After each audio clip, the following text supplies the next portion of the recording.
Make Way for Ducklings and Other Stories. Read by Melba, Lauren Davis, and John McDonough.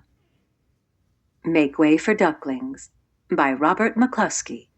Read for you by Melba.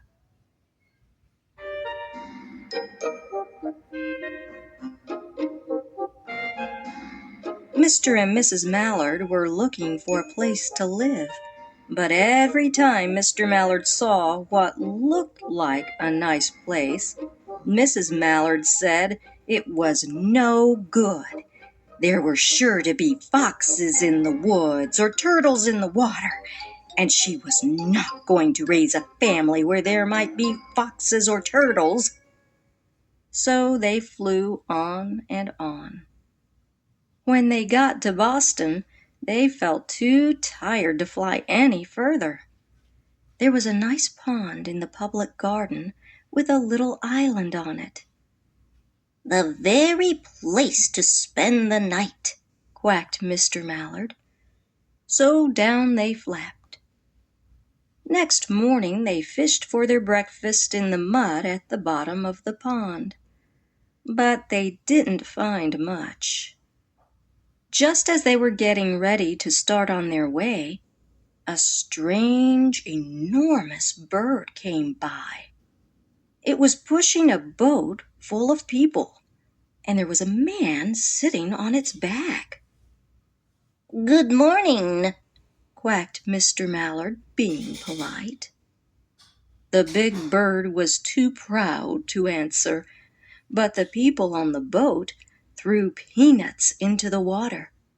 So the Mallards followed them all round the pond and got another breakfast, better than the first. "I like this place," said Mrs. Mallard as they climbed out on the bank and waddled along. "Why don't we build a nest and raise our ducklings right in this pond? There are no foxes and no turtles, and the people feed us peanuts. What could be better?"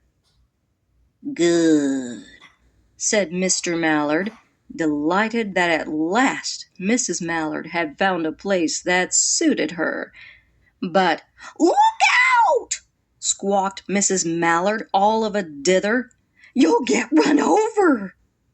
And when she got her breath, she added, "This is no place for babies, with all those horrid things rushing about. We'll have to look somewhere else." So they flew over Beacon Hill and round the State House. But there was no place there. They looked in Louisburg Square, but there was no water to swim in. Then they flew over the Charles River. "This is better," quacked Mr. Mallard. "That island looks like a nice, quiet place, and it's only a little way from the public garden." "Yes," said Mrs. Mallard, remembering the peanuts. "That looks like just the right place to hatch ducklings."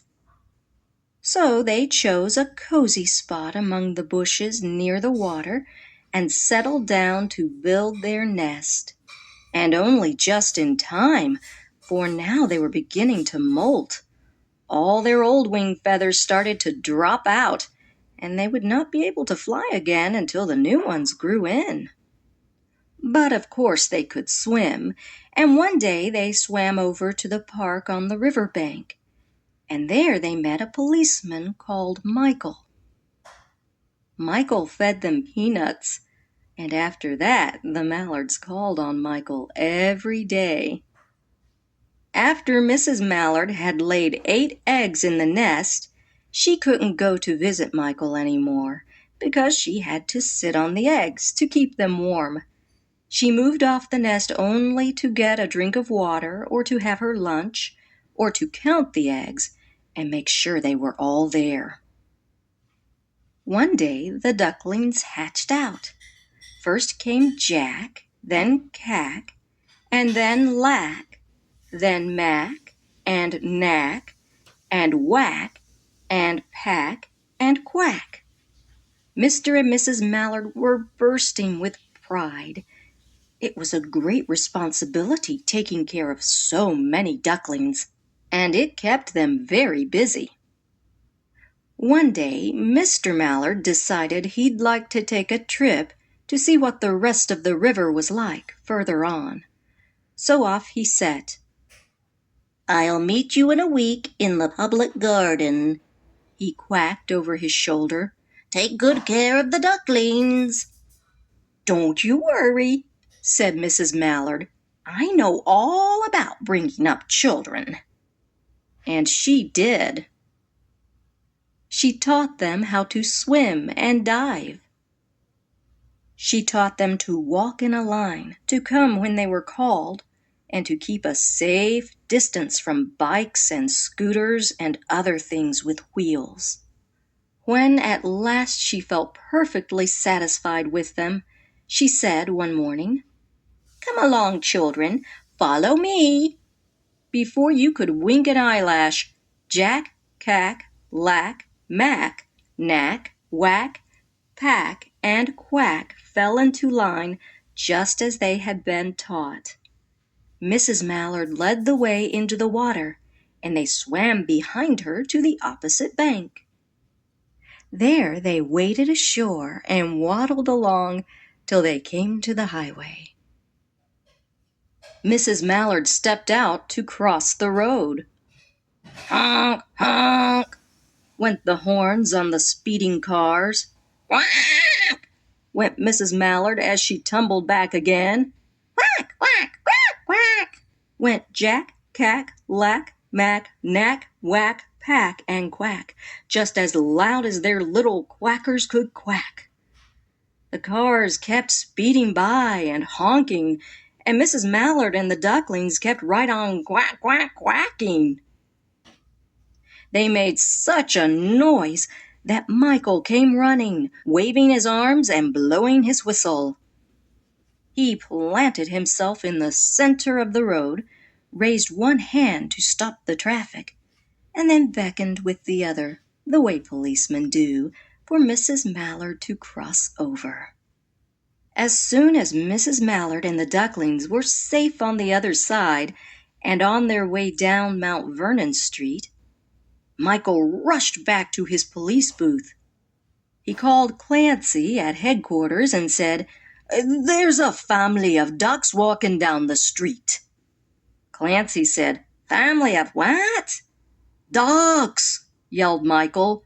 "Send a police car, quick."